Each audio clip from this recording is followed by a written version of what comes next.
salue à mon tour toutes les autorités présentes. Je salue les associations d'anciens combattants, de résistants, de déportés, les victimes et les familles des victimes qui sont aujourd'hui avec nous, et bien sûr toute l'équipe pédagogique qui a animé ce projet et les élèves qui l'ont fait vivre.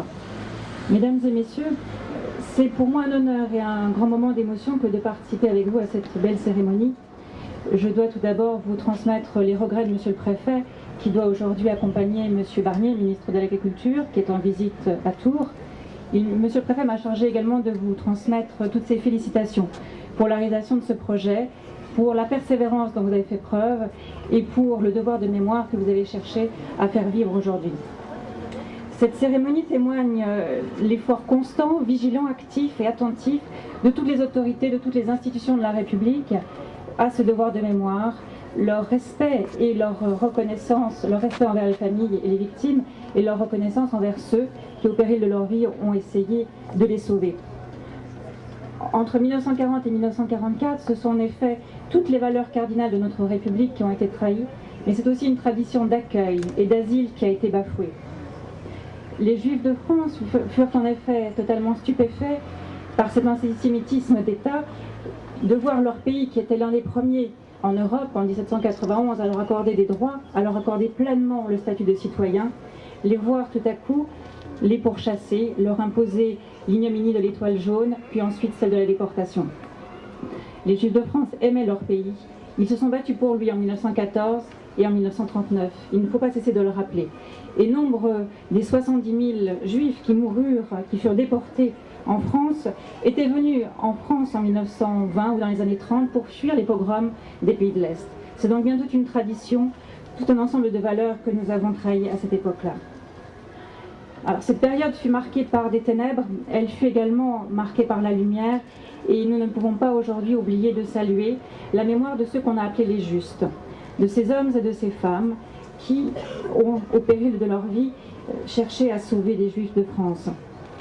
Il s'agissait simplement d'hommes et de femmes qu'ils ne connaissaient pas, il s'agissait simplement d'hommes et de femmes et d'enfants qui étaient en danger. Je me réjouis de constater qu'aujourd'hui, les jeunes générations savent ce qui s'est passé et qu'elles sont aujourd'hui encore attentives à se souvenir de cette période et à faire vivre cette mémoire. Pour parler de ces journées de larmes, de ces journées de honte, il ne reste en effet aujourd'hui que peu de témoins. Nous sommes heureux, mesdames et messieurs, que vous soyez encore là avec nous aujourd'hui. Mais longtemps, nous nous souvenons que cette parole des survivants, que cette parole des victimes n'a pas été entendue. Pour beaucoup, en effet, il était peut-être plus facile de chercher à oublier, de chercher à tourner la page après la libération. Pour d'autres personnes, il était également insupportable d'écouter ce qu'avaient à dire ces victimes, ce qu'avaient à dire les déportés qui sont revenus des camps. L'école Michelet fut détruite en 1949 par un incendie qui a parachevé le silence qui s'était abattu depuis la libération sur ces faits. Et aucune archive n'existe, ou très peu d'archives, qui ont permis d'entretenir le souvenir entre la libération et ces années récentes où les élèves du collège ont exhumé les quelques informations. Et cette réalité sinistre, dissimulée sous un silence coupable, a été occultée pendant très longtemps jusqu'à ce que des enseignants, des élèves, mais aussi les habitants de tout ce quartier s'unissent pour réveiller ces souvenirs difficiles et enfin rétablir la vérité et écouter les victimes. Plus que jamais, nous savons que nous devons écouter ce message des victimes et des témoins.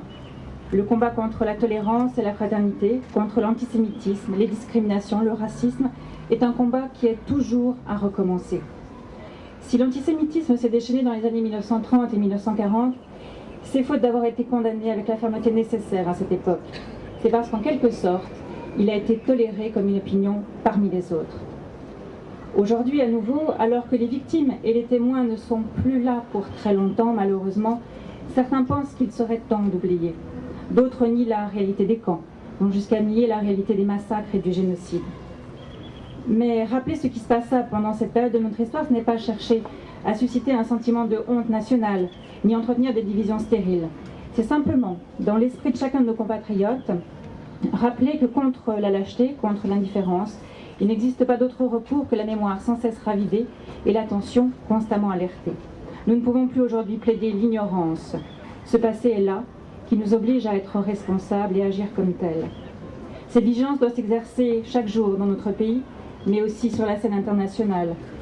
Si nous avons pu, depuis 1945, préserver dans notre pays la paix et la cohésion sociale, nous savons hélas que le plus jamais ça, qu'ont prononcé avec tant de ferveur les résistants, les déportés, tous ceux qui survécurent, n'a pu hélas rester qu'un rêve. Et du Cambodge au Darfour, tous les génocides et les massacres ont été innombrables.